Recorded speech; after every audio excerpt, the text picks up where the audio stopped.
Hello दोस्तों, आज फिर से हम आप लोगों के लिए नया चैप्टर नंबर 12 लेकर आए हैं। बौद्धिक संपदा अधिकार एवं सेंसरशिप। ठीक है, तो इस चैप्टर के चलिए हम लोग 25 क्वेश्चन ऑब्जेक्टिव लगाते हैं और देखते हैं कितना आप लोगों का सही होता है। और ज़रूर से ज़रूर इसमें कमेंट बॉक्स में लिखा कीजिए कि आपका कितना सही हुआ है। ओके, तो हम ज़्यादा टाइम नहीं कटाएंगे और सीधा हम लोग क्वेश्चन पर आते हैं। तो पहला क्वेश्चन आज का, बौद्धिक संपदा को मुख्य रूप से किन दो प्रमुख श्रेणियों में विभाजित किया जा सकता है। बौद्धिक संपदा को बोला तो पहला ऑप्शन है बौद्धिक एवं अबौद्धिक, उसका उद्योग संबंधी एवं सर्जन संबंधी, राष्ट्रीय और अंतर्राष्ट्रीय, और सरकारी और निजी। तो आप लोगों को एक का बताना है, एक का आंसर क्या हो जाएगा। तो एक का होगा आप लोगों का बी हो जाएगा, औद्योगिक संबंधी और सर्जन संबंधी हो जाएगा। उसके बाद दूसरा क्वेश्चन है, बौद्धिक संपदा अधिकार का उल्लेख मानव अधिकारों की सार्वभौमिक घोषण के किस अनुच्छेद में घोषणा किया गया है। तो अनुच्छेद 19, अनुच्छेद 21 या अनुच्छेद 27 या अनुच्छेद 51। तो दो का अगर हम बात करें तो दो का हो जाएगा आप लोगों को सी आंसर। क्या होगा? सी होगा अनुच्छेद 27। बर्न कन्वेंशन के बारे में अगर हम लोग बात करें तो बर्न कन्वेंशन 1886 किसके संरक्षण से संबंधित है। तो औद्योगिक संपत्ति, साहित्यिक और कलात्मक कार्य, व्यापार रहस्य और भौगोलिक संकेत। तो 3 का हो जाएगा आप लोगों को बी आंसर, साहित्यिक और कलात्मक कार्य। बी हो जाएगा आपका आंसर। क्या हो जाएगा? बी हो जाएगा। उसके बाद हम लोग पेज नंबर 2 में चलते हैं। तो भारतीय 1992 के संशोधन के अनुसार लेखक की मृत्यु के बाद कॉपीराइट कितने वर्ष सुरक्षित रहता है। तो 20 वर्ष, 40 वर्ष, 50 वर्ष या 60 वर्ष। आप लोगों को बताना इनमें से कौन सा आंसर सही है। तो 4 का हो जाएगा डी, 60 वर्ष तक क्या रहता है? सुरक्षित रहता है। किस आविष्कार के लिए दिया गया अनन्य अधिकार, एक्सक्लूसिव राइट क्या कहलाता है। कॉपीराइट कहलाता है, ट्रेडमार्क कहलाता है, पेटेंट कहलाता है या भौगोलिक संकेत कहलाता है। तो 5 का आंसर हो जाएगा आप लोगों का, 5 का सी हो जाएगा, पेटेंट हो जाएगा। क्या होगा आंसर? पेटेंट होगा। उसके बाद हम लोग 6 नंबर बात करते हैं कि सामान्य पेटेंट की सुरक्षा अवधि कितनी होती है। 10 वर्ष होती है, 20 वर्ष होती है, 50 वर्ष होती है या जीवन भर होती है। तो 6 का अगर आप लोग लगाएगा तो 6 का क्या होगा? बी होगा, 20 वर्ष होता है। कितना वर्ष होता है? 20 वर्ष। भारत में नया पेटेंट कानून 1970 किस तिथि से लागू हुआ। भारत में नया पेटेंट कानून 1970 किस तिथि से लागू हुआ था। ये क्वेश्चन है 15 अगस्त 1947, 26 जनवरी 1950, 20 अप्रैल 1972 या 1 जनवरी 2000। तो 7 का आंसर क्या होगा? तो 7 का क्या होगा? सी होगा, 20 अप्रैल 1972 को हुआ था। पेज नंबर 3 में चलते हैं। तो पेज नंबर 3 का 8वां क्वेश्चन है कि भाषण, सार्वजनिक संचार, अन्य जानकारी का दमन किसे आपत्तिजनक या हानिकारक माना जा सकता है यह कहलाता है। बौद्धिक संपदा, सेंसरशिप, प्रकाशन, अनुवाद। इन चारों में ऑप्शन में से आप लोग को सही टिक लगाना है। तो 8 का होगा आंसर आपका बी हो जाएगा, सेंसरशिप हो जाएगा। 9 नंबर क्वेश्चन है, जब कोई लेखक या निर्माता स्वयं अपने काम को सेंसर करता है तो उसे क्या कहते हैं। कि क्रिएटिव सेंसरशिप, पुस्तक सेंसरशिप, सब सेंसरशिप या इंटरनेट सेंसरशिप। इन चारों में से सही आंसर बताना है। तो 6 9 का हो जाएगा क्या? सी हो जाएगा, स्वयं सेंसरशिप। क्या कहता है? स्वयं सेंसरशिप कहता है। उसके बाद विश्व बौद्धिक संपदा संगठन डब्ल्यूआईपीओ किन दो प्रमुख सम्मेलनों का प्रबंधन करता है। पेरिस बर्न कन्वेंशन, जिनेवा हैग कन्वेंशन, टोक्यो रोम कन्वेंशन या वियना मॉन्ट्रियल कन्वेंशन। 10 का आंसर हो जाएगा आप लोगों का, 10 का ए हो जाएगा, Paris burn convention. Paris burn convention इसका आंसर हो जाएगा। उसके बाद पेज नंबर 3 हो गया। उसके 4 नंबर में है, भारत में पहला पेटेंट कानून किस वर्ष लागू हुआ था? 1947, 1911, 1888, 1856। तो 11 को क्या होगा? डी हो जाएगा, 1856 में लागू हुआ था। 12 नंबर है, निम्नलिखित में से क्या औद्योगिक संपत्ति का उदाहरण है?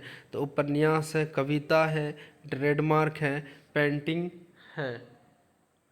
तो 12 का क्या होगा? सी हो जाएगा, ट्रेडमार्क। क्या होगा आंसर?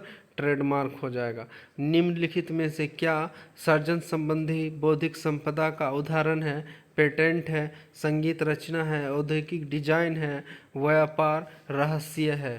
13 का बताना है क्या होगा आंसर? 13 का बी हो जाएगा, संगीत रचना। संगीत रचना आंसर हो जाएगा। स्वतंत्रता के बाद भारत में कॉपीराइट कानून कब लागू हुआ था? 1947, 1950, 1958, 1962। 14 का बताना है। 14 का क्या हो जाएगा? सी हो जाएगा, 1958, 1958 में लागू हुआ था। उसके बाद 4 हो गया। पेज नंबर 5 में है कि पेटेंट मालिक को उनके आविष्कार के लिए क्या प्रदान करता है? पेटेंट मालिकों को उनके आविष्कार के लिए क्या प्रदान करता है? तो वित्तीय अनुदान, आजीवन रॉयल्टी, सीमित अवधि के संरक्षण, सरकारी नौकरी। 15 का बताना है। तो 15 का सी हो जाएगा, समिति अवधि के लिए संरक्षण। गूगल मैप्स द्वारा कुछ क्षेत्रों को धुंधला या काला कर देना किस प्रकार की सेंसरशिप का उदाहरण है? पुस्तक सेंसरशिप, फिल्म सेंसरशिप, संगीत सेंसरशिप या मैप नक्शा सेंसरशिप। 16 का डी हो जाएगा, मैप नक्शा सेंसरशिप का उदाहरण है।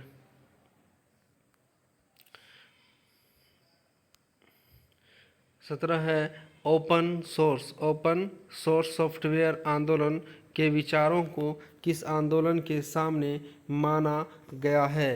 किस आंदोलन के समान माना गया है? तो पर्यावरण आंदोलन, पुस्तकालय आंदोलन या फिर राजनीतिक आंदोलन और नागरिक अधिकार आंदोलन। 4 ऑप्शन में से बताना है सही आंसर आप लोगों का क्या होगा। तो 17 का आंसर होगा आप लोगों का बी हो जाएगा। क्या होगा? बी होगा, पुस्तकालय आंदोलन। आप लोग जरूर मेरे चैनल को लाइक कीजिए, सब्सक्राइब कीजिए और शेयर भी करना नहीं भूला कीजिए, थोड़ा शेयर कर दिया कीजिए।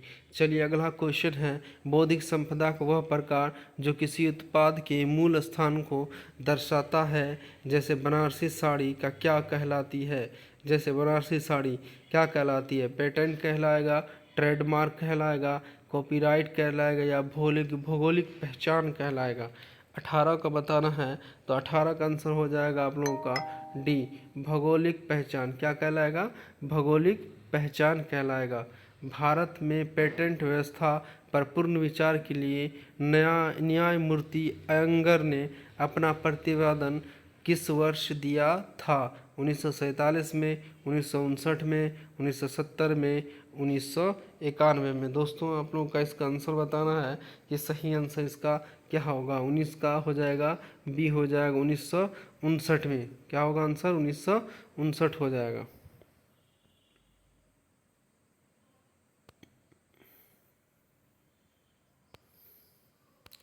तो अगला क्वेश्चन है, किस प्रकार की सेंसरशिप सेंसर किए गए ग्रंथ को फिर से लिखा जाता है? स्वयं सेंसरशिप, क्रिएटिव सेंसरशिप, छवि सेंसरशिप या फिर पुस्तक सेंसरशिप। तो 20 का आप लोगों का आंसर हो जाएगा बी, क्रिएटिव सेंसरशिप। क्या कहलाएगा? Creative censorship. किस प्रकार की सेंसरशिप किए गए ग्रंथ को फिर से लिखा जाता है? तो क्रिएटिव सेंसरशिप को।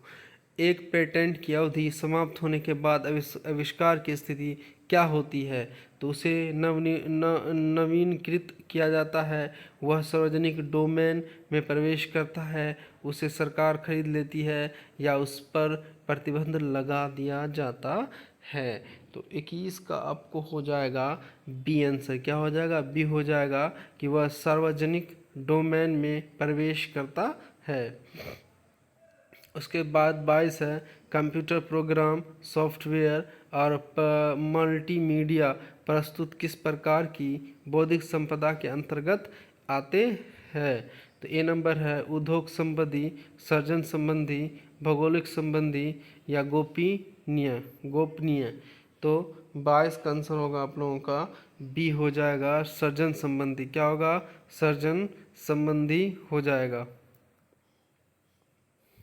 उसके बाद 23 नंबर है किस देश के कानून ने विदेशी फिल्मों की वितरण पर संख्यात्मक सीमा जैसे प्रतिवर्ष 34 फिल्में लगाई गई? तो अब भारत में, अमेरिका में, चीन में या ब्रिटेन में? तो 23 का अगर आंसर आप देखिएगा तो 23 का हो जाएगा आपको सी हो जाएगा, चीन में। कहाँ पास? चीन में ये किया गया था। पुस्तकालय द्वारा ओपन लाइसेंस मुफ्त सॉफ्टवेयर की रुचि दिखाने का क्या कारण है? तो पहला है लागत कम करना, सूचना तक व्यापक पहुंच प्रदान करना, विदेशी सॉफ्टवेयर का बहिष्कार करना या कर्मचारी का काम कम करना। तो क्या होगा? 34 का अगर आप 24 का आंसर देखिएगा तो 24 का क्या हो जाएगा? बी हो जाएगा, सूचना तक व्यापक पहुंच प्रदान करना। आप लोग मेरे साथ ज़रूर जुड़े इस चैनल पर। ये जो अभी फ़िलहाल चैप्टर वाइज चल रहा है, इससे पहले हम कम से कम 30-35 सेट और भी दिए हैं ऑब्जेक्टिव का, जो देख सकते हैं इसी चैनल के प्लेलिस्ट में। इसी में लिंक भी दिया हुआ है, आप लोग ज़रूर देखिए उनको भी। और उसमें कम से कम अभी तक हम 1000 प्लस क्वेश्चन करा चुके हैं, उसको भी कंटिन्यू करेंगे। लेकिन फ़िलहाल अभी हम चैप्टर वाइज ऑब्जेक्टिव दे रहे थे, ज़रूर वहाँ भी आप लोग देखें उस चैनल, वहाँ पर जाके वो भी आप लोग को बहुत ही आपको लोग के लिए आवश्यक है। चलिए 25 नंबर आज का लास्ट क्वेश्चन है कि 1911 का भारतीय पेटेंट एवं डिजाइन कानून किस देश के कानून पर आधारित था? तो अमेरिका कानून, फ्रांसीसी कानून, रूसी कानून या ब्रिटिश कानून? तो 25 का आज का आंसर हो जाएगा डी, ब्रिटिश कानून। क्या हो जाएगा? ब्रिटिश कानून हो जाएगा। थैंक यू आप लोग मेरे चैनल को लाइक करने के लिए, शेयर करने के लिए और बाकी देखने के लिए। थैंक यू, बहुत बहुत शुक्रिया।